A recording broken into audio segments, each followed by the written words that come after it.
Hi guys, Thomas here. I'm sure no one wants to work from 9 to 5 every single day until the day that we're dead. We want to speed up our savings through investments like in the real estate market or the stock markets, wishing one day they can grow on their own so we can start working and enjoy. The question is, which investment suits you? In this video, I will share 4 things that you need to know before investing. The best part is, it is super easy to understand and it can apply to any investments. If you're new to this channel, my name is thomaschan, and this channel is about financial growth and tips that you can save more in Canada. Make sure you hit the bell down below so you won't miss any important information. The first one is time. Many people focus on the investment product itself, but not a lot on the why. Investment is merely a vehicle that helps to achieve your goal. So first, ask yourself, why are you investing? What are you going to do with the money, and how long do you want to accomplish this goal? Think about traveling. Once you set a destination, then it's much easier to select which vehicle to travel. Some choices are safer than the others, but it might take a much longer time as well. I also recommend it to break it down into short-term, mid-term, and long-term goals. I usually set short-term goals within 2 years, 5 years for mid-term, and long-term goal is for 10 plus years.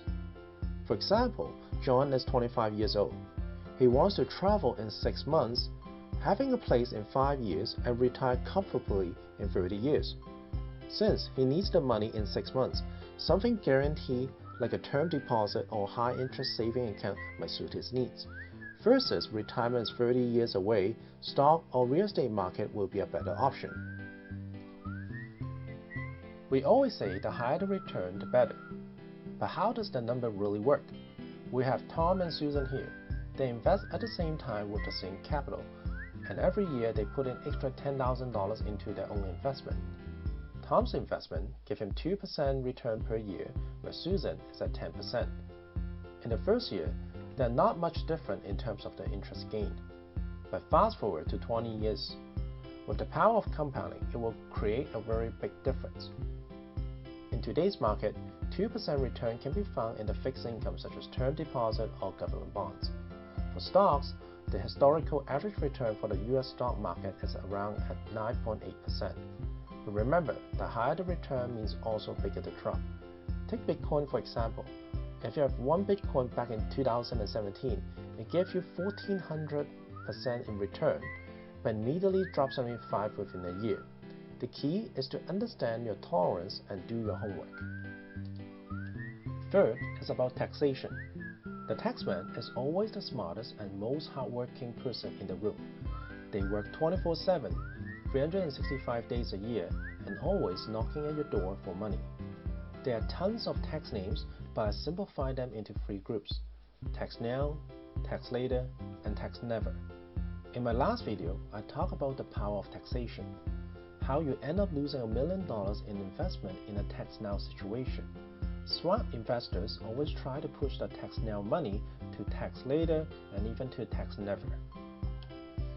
Think about inflation as an invisible tax. You cannot see it, but it takes your savings slowly as time goes on. I remember 20 years ago, I always enjoyed going to McDonald's. I remember I could still use my coins to buy a Big Mac.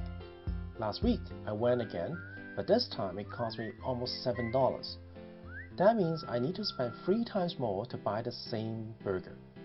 If I need to make $60,000 to maintain a living, with a 2% inflation rates per year for the next 20 years, I need to have $90,000 to keep the same living standard. In Canada, the average inflation rate is between 2 to 2.5%.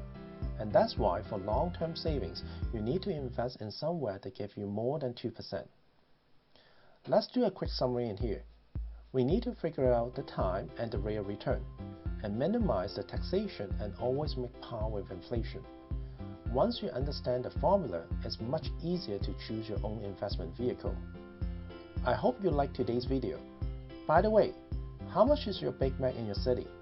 Leave a comment below, and make sure you give me a thumbs up and hit the subscribe button. And I will see you in the next video.